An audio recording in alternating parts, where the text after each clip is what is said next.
বাংলাদেশের বড় দুইটি রাজনৈতিক দল একে অপরকে গুপ্ত বলে দোষারোপ করছে। দেশের এই ক্রান্তিকালে এভাবে দুই দলের দ্বন্দ্ব, এটা কি দেশের জন্য ক্ষতি নয়? দেখুন, রাজনীতি করতে গেলে কিছু দ্বন্দ্ব হবেই। দ্বন্দ্ব ছাড়া রাজনীতি নাই।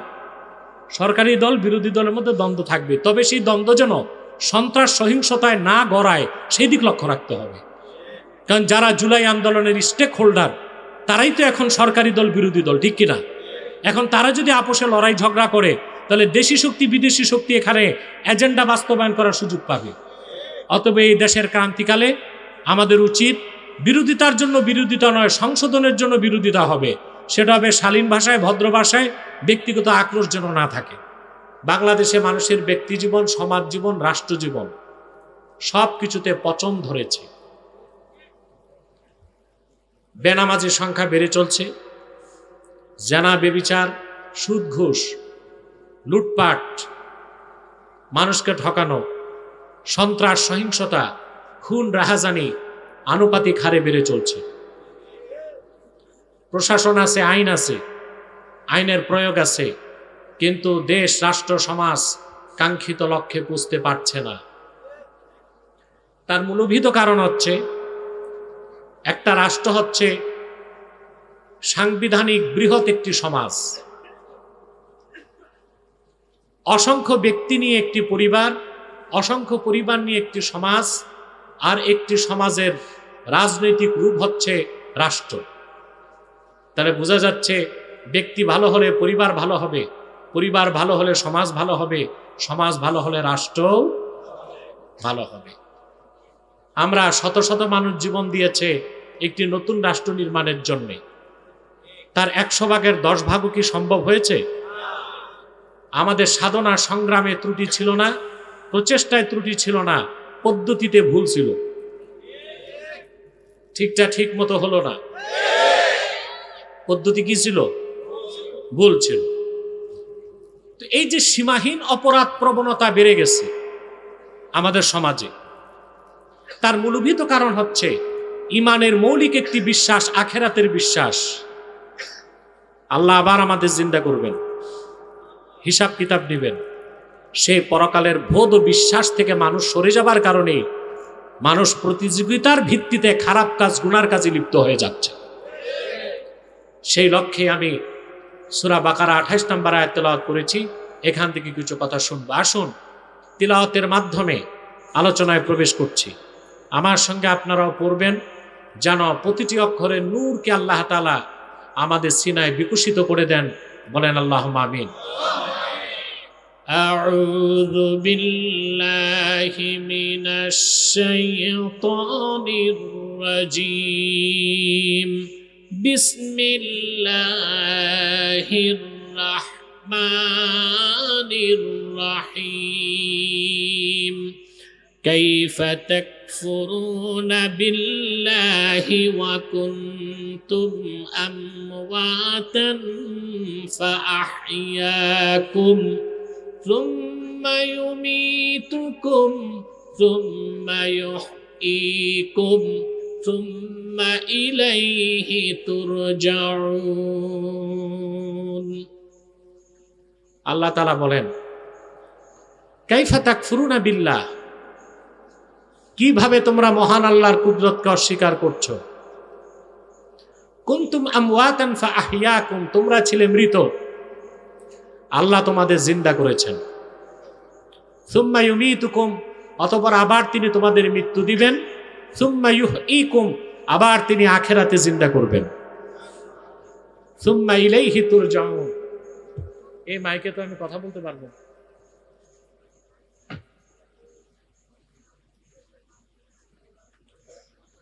সুম্মা ইলাইহি তুরজাউন, অতঃপর তোমরা সকলেই সম্মিলিতভাবে প্রত্যাবর্তিত হবে মহান আল্লাহর কাছে। সুবহানাল্লাহ।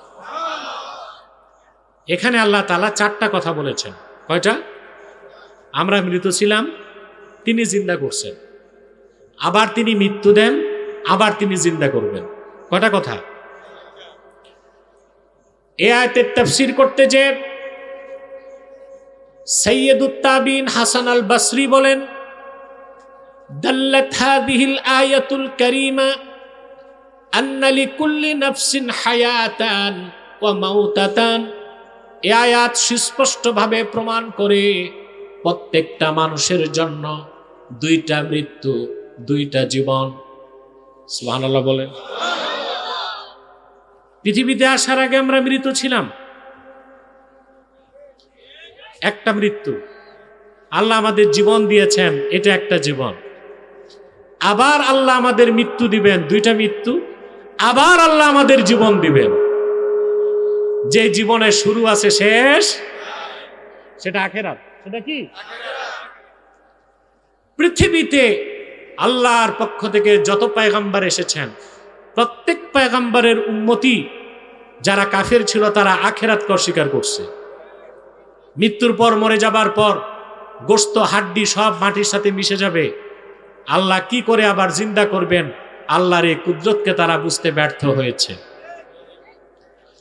আল্লাহ রাব্বুল আলামিন নূহ আলাইহিস সালামের দৃষ্টান্ত দিয়ে বলেন, তিনি যখন তাদেরকে আখিরাতের কথা বললেন, পরকালের কথা বললেন, তারা সব হাসি তামাশা করতে লাগলো আর বলতে লাগলো, আইযা মিতনা ওয়া কুন্না তুরাবান ওয়া ইযামান আইন্না লামাবউসুন। আমরা মরে যাব, মাটির সাথে মিশে একাকার হয়ে যাব, আবার কিনা আমাদেরকে জিন্দা করা হবে। নূহের মাথা খারাপ হয়ে গেছে, বলেন নাউজুবিল্লাহ। যত নবী পূর্বে এসেছেন আখিরাতের কথা বলেছেন, অবিশ্বাসীরা আখিরাতকে অস্বীকার করেছে। আখিরাতকে বিশ্বাস করতে পারে নাই একটা কারণে, যে মৃত্যুর পর মাটির সাথে মিশে যাবার পরে আবার কেমন করে মানুষ জিন্দা হবে। কিন্তু আল্লাহ বলতেছেন, তোমরা মৃত ছিল, আমি তো জিন্দা করছি, আবার মৃত্যু দিয়ে আবার জিন্দা করতে পারবো না কেন? এটা তো আমার পক্ষে সহজ। সহজ না? আল্লাহ রাব্বুল আলামিন পরকালে অবিশ্বাসী কাফেরদের ব্যাপারে বলেন, তারা বলল, আইযা মিতনা ওয়া কুন্না তুরাবান ওয়া ইযামান আইন্না লামাবউসুন আওয়া আবাউনাল আউয়ালুন। কুরাইশের কাফেরেরা, মক্কার কাফেরেরা আখিরাতকে অস্বীকার করে বলল, আমরা মরে যাব, মাটির সঙ্গে মিশে যাব, আবার কেমন করে আমাদের পুনরুত্থান করা হবে? শুধু আমাদেরকেই নয়, আমাদের পূর্বপুরুষ দাদা বাবাদেরকেও জিন্দা করা হবে, এটাও কি সম্ভব নাকি?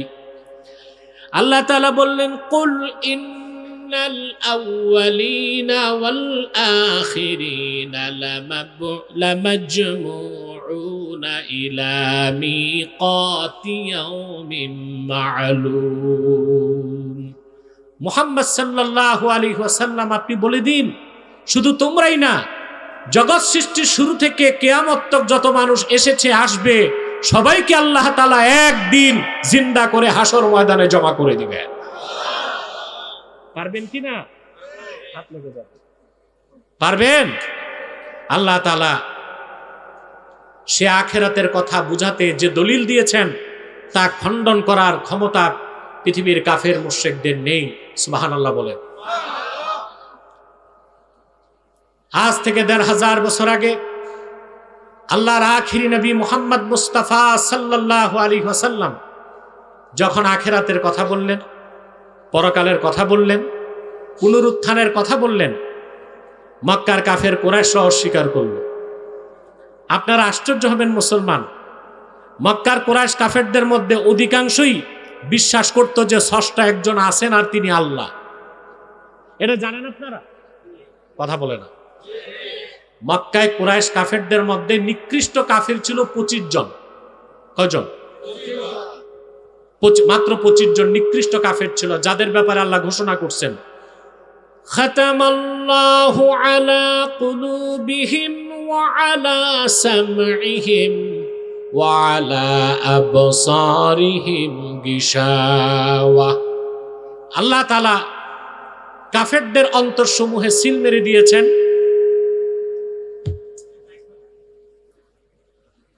এটা কি মাইকটা আগেও ডিস্টার্ব ছিল না আমি বসার পর থেকে?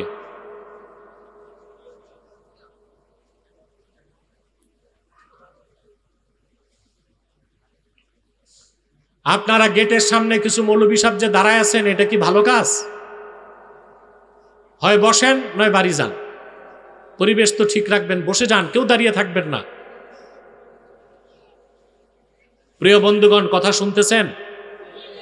মনোযোগ আছে? নিকৃষ্ট কাফের কয়জন ছিল? এদের নেতার নাম ছিল আবু জেহেল।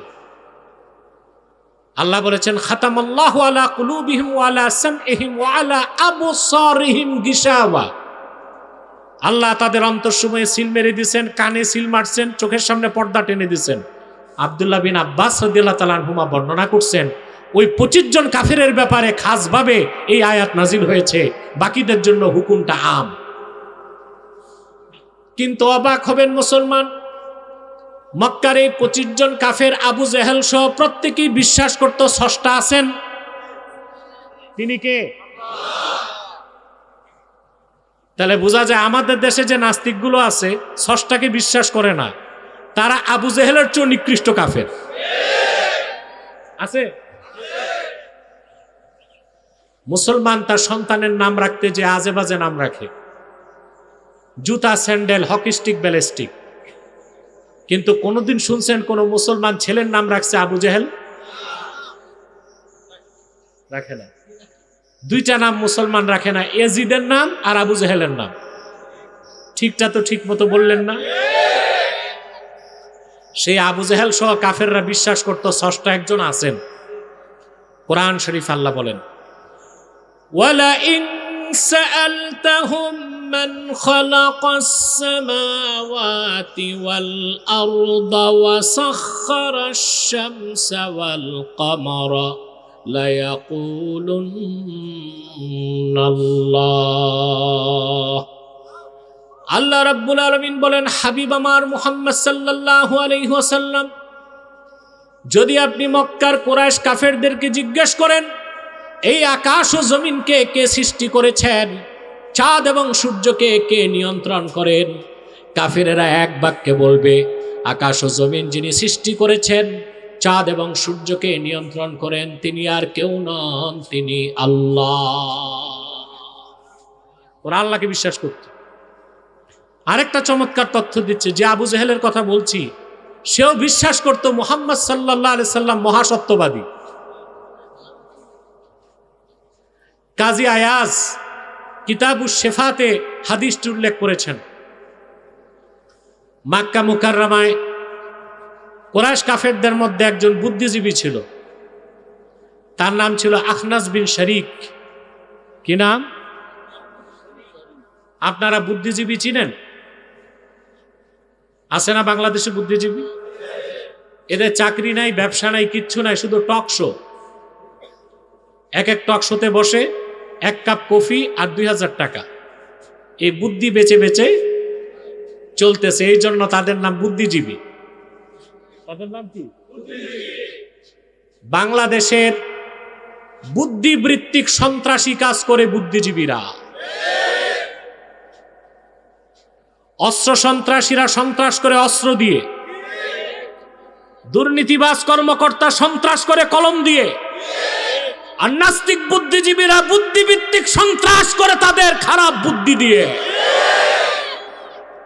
টকশোতে বসে এক একজনকে মনে হয় বিদ্যাসাগর, এমন কোনো বিষয় নেই জানে না, খুঁজলে দেখা যাবে কিছুই জানে না, জানে না যে তাও জানে না। মক্কায় বুদ্ধিজীবী ছিল আখনাস বিন শরীক। একদিন আবু জেহেল তারে পাইছে কাবা ঘরের সামনে, কানে কানে বলে, দোস্ত তুমি তো আমাদের নেতা আর আমাদের মধ্যে শিক্ষিত মানুষের একজন,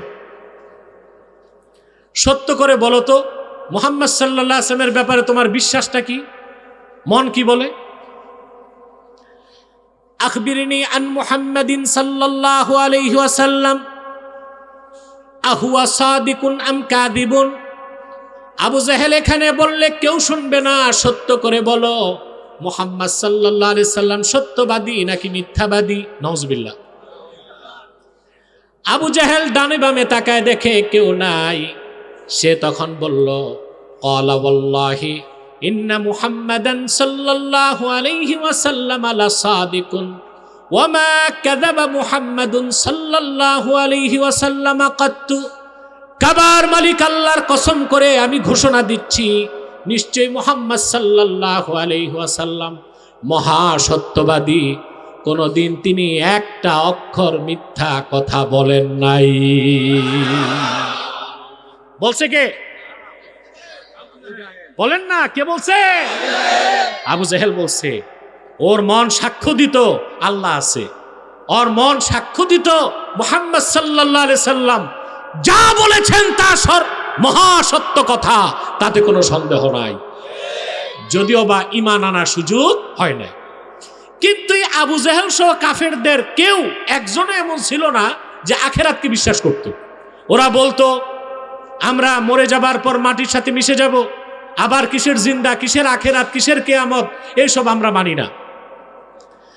আল্লাহ রাব্বুল আলামিন তখন সূরা বাকারার 28 নম্বর আয়াত নাজিল করে বললেন, কাইফা তাকফুরুনা বিল্লাহি ওয়া কুনতুম আমওয়াতান ফাআহইয়াকুম সুম্মা ইউমীতুকুম সুম্মা ইউহয়ীকুম সুম্মা ইলাইহি তুরজাউন।